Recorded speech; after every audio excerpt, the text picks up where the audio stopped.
Hello and welcome to Pink Paradox Reads. I'm Lisa, aka Pink Paradox. I read books, I watch horror movies, and I unbox stuff that has to do with books and horror movies. In this video, I'll be talking about horror books that I've read recently-ish. Let's get into it. Let's start off with The Burning Girls. This is the fourth book from UK author CJ Tudor. I have read all of her novels now, and I think this one is my favorite. This story takes place in English village Chapel Croft, where Reverend Jack Brooks moves with her teenage daughter Flo. Chapel Croft is a close-knit community, and Jack wants to tread carefully, being the outsider that she is. As you may well imagine, considering what kind of book this is, things don't go particularly well. The family of two receive mysterious and threatening messages, and Flo experiences horrific visions of girls on fire. Then there's also the issue of Jack's predecessor, the previous vicar, who just happened to commit suicide. The story also goes back in time to tell the tale of two girls who vanished 30 years ago, and all of this makes for a very exciting and compelling novel. Now, I would say that this is more of a dark mystery than an outright horror novel. With CJ Tudor's first two novels, a lot of people felt that she derived a lot of influence from a certain well-known horror writer. His last name starts with a K. But this novel felt very fresh to me, very English and steeped in interesting and frightening imagery. The burning girls of the title are quite horrifying to read about. All in all, I very much enjoyed this book. I felt it had a very satisfying conclusion, and I think it might actually be one that I will revisit at a later time. 4 stars from me. Next up is Such Pretty Things by Lisa Heathfield.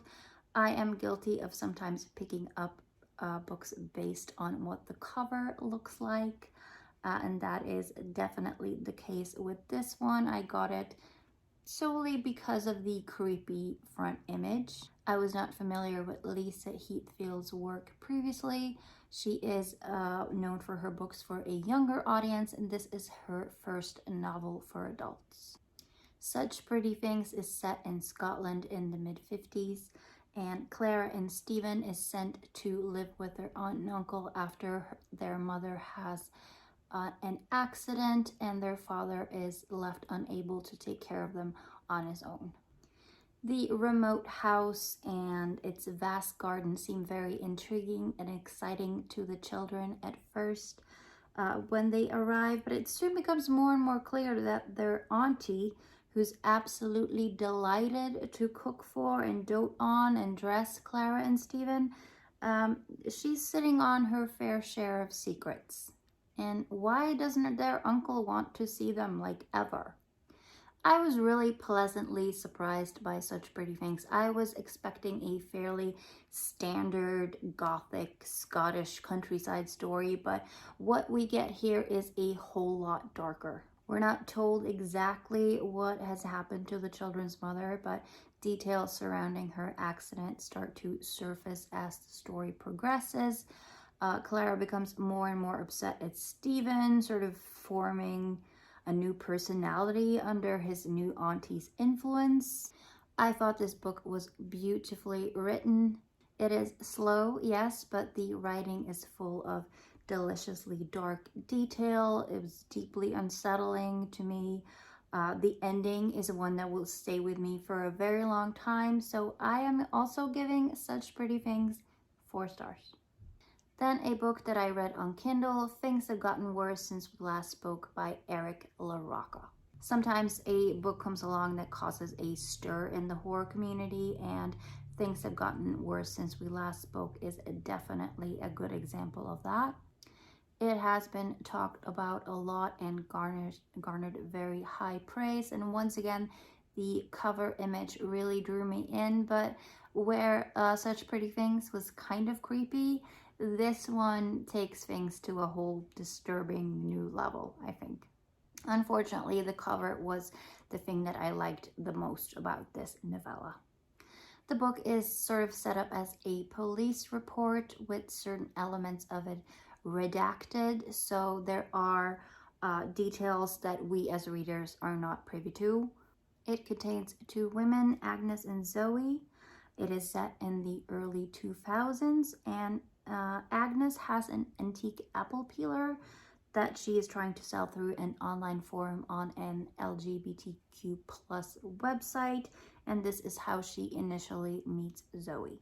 They get to chatting and eventually develop a relationship that grows increasingly intense and ultimately dangerous. The police report that make up the novella, it sort of contains chat transcripts between the two, and this is what makes up the story for us as the reader. There are several reasons why I wasn't taken with this book. First of all, there is severe animal cruelty and death, and that is something that never sits well with me. There is also brutal, serious, awful violence against children, which is pretty graphically described. It could be very well that the more extreme forms of horror doesn't sit very well with me. The subject matter here has intrigued a lot of people, but it has also put a lot of people off. But the real reason why I didn't really love this book was the communication, the online communication between these two young people. It just didn't seem believable to me. As someone who spent my days on AOL Instant Messenger and ICQ in the late 90s, early 2000s, these chats, these conversations don't really ring true.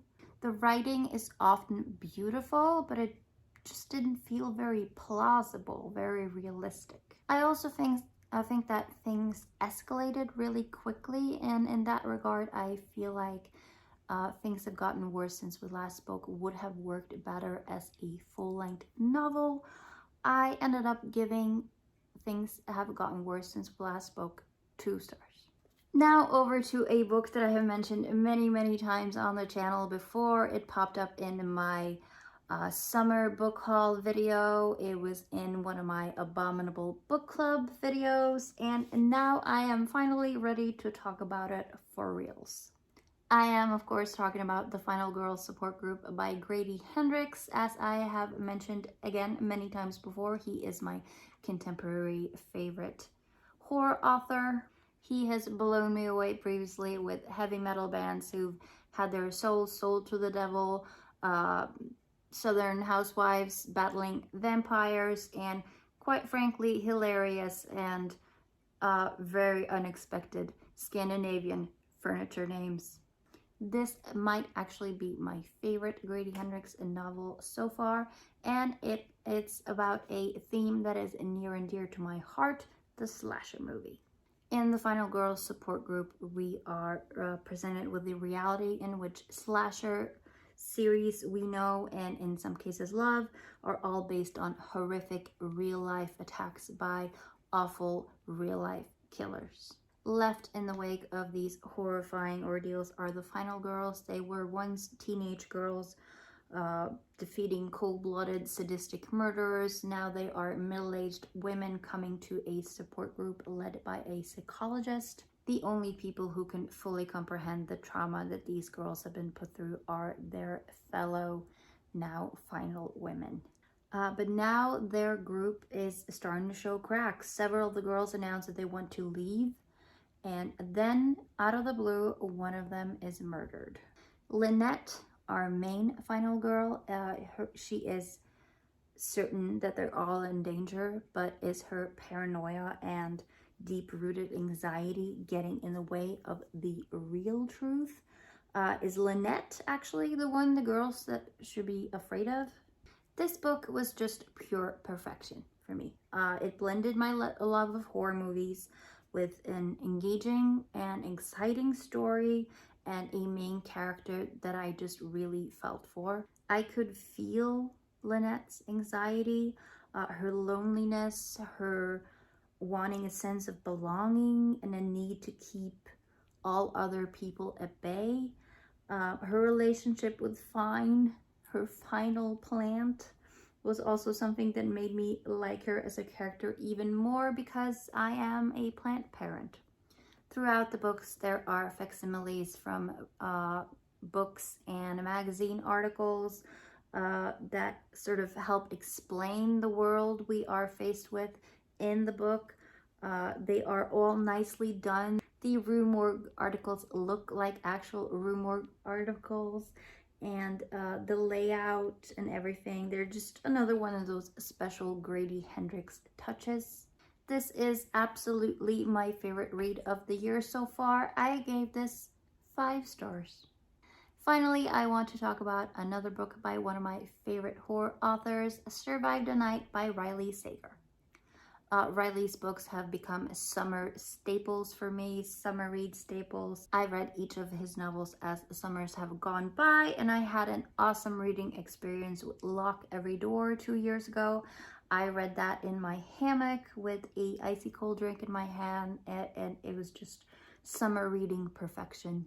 I wanted to replicate that last year while I was in Voss with Home Before Dark, but unfortunately it rained every single day while we were there. This year though, I did manage to have that Riley Sager hammock reading experience again, as this picture proves. It was once again a highly enjoyable one. Survive the Night is set in 1991. This is a time period that I have very fond memories of. Charlie is our main character. She is a college film student who has gone through some incredible trauma. Both her parents died in a car crash when she was young, and she lived with her grandma. She grew up at her grandma's house, and now she is experiencing these sort of episodes of her brain tricking her, as she calls it. She also describes it as movies playing in her head, these things that aren't really real, but they seem very real to her. When her best friend and roommate is murdered, supposedly by this person dubbed the campus killer, Charlie can't take things anymore. She has to get away. She wants to go back and stay with her grandmother. And through the ride-sharing board, she meets Josh, who agrees to take her home with him to Ohio. He himself is going home to be with his dad, who is ill. It doesn't take very long before Charlie realizes that she is in a car alone with a person she absolutely doesn't know. And as certain details begin to emerge, she starts to doubt that he is who he says he is. I mean, he could even be the campus killer. This was an enjoyable read. It was quite short, I felt. I never really know how to label Riley Sager's books. They're not quite horror. They're not quite thrillers. What I do know is that I do really like them. This one wasn't quite up there with Lock Every Door and Home Before Dark, but it was definitely the kind of summer read that I was looking for. There you have some of my recently-ish read horror books. As usual, I would love to hear your opinion on these books. If you have read them, please leave me a comment below. If you enjoy bookish videos like this one, unboxings and horror movie talk, please stick around and subscribe for more. Thank you so much for watching, and I hope to see you again next time.